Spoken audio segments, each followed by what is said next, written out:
তার জন্য মানুষে তার রূপ পরিবর্তন করলে আল্লাহ সহ্য করে না। একজন পুরুষ যদি মেয়ের আকৃতি নেয়, কাপড় ব্যবহার করে, কিংবা আমাদের মুসলমানের ছেলেরা সোনা ব্যবহার করতে আছে না, গলায় সোনার হার দে, জানিয়ারা করে বাবু সকল, এটা কেবল হারাম নয়, এটা একেবারে মানুষের ধ্বংসের কারণ।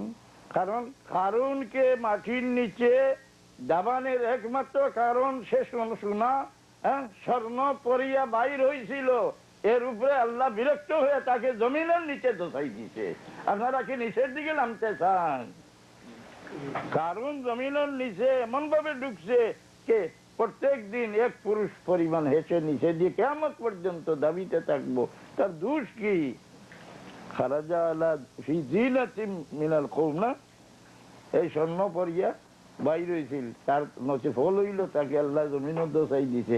আমাদের বাচ্চা কাচ্চাকে ছেলেদের স্বর্ণ ব্যবহার করাইয়া আপনারা কি চান তাদের অধঃপতনে দেওয়া, তাদের জমিনের নিচে দেওয়া?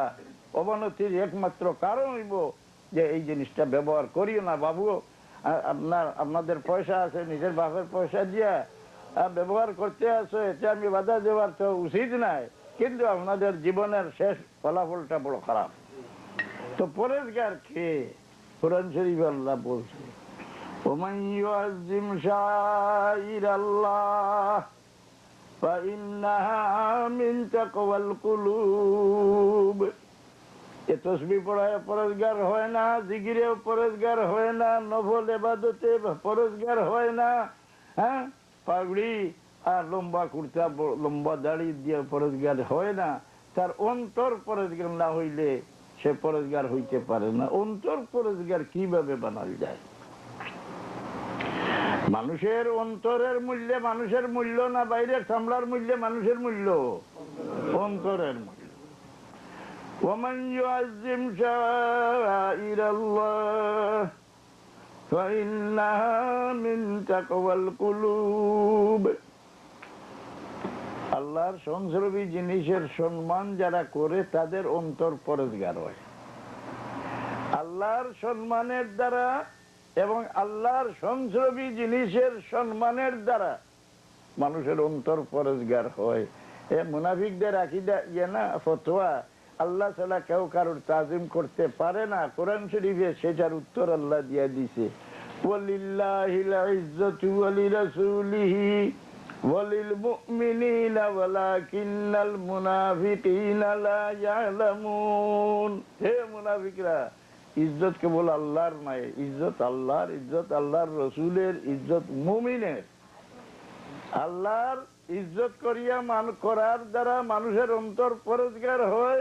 আল্লাহর সম্মান কিভাবে করেন? আল্লাহ আপনি এই কাজ করে দেন, আল্লাহ আপনি এক ঘুরে কথা বলতে আল্লাহকে বড় সম্মানের শব্দ দিয়া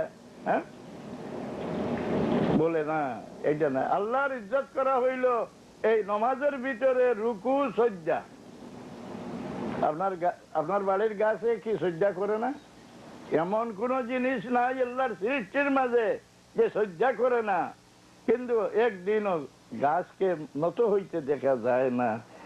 তবে আমি নত কেন হওয়া বলে মানুষ জাতের জীবনের উন্নতি, দুনিয়া আখিরাতের উন্নতি, সম্মান বৃদ্ধি একমাত্র নত হওয়ার মধ্যে। মান তাওয়াযা লিল্লাহি রাফাহুল্লাহ। একজন মানুষ তার অন্তরে কাতরতা, অন্তরকে কাতর বানিয়ে কাতরতার সহিত যদি রুকু সিজদা আদা করে নামাজ পড়ে, আল্লাহ তাকে দুনিয়ার জীবনে বেইজ্জত করবে না, হাসরের ময়দানে আল্লাহ তাকে অসম্মান করবে না। আল্লাহ আমাদের তৌফিক দান করো, সবে বলে না। তো সম্মান আল্লাহর সম্মান, রুকু সিজদা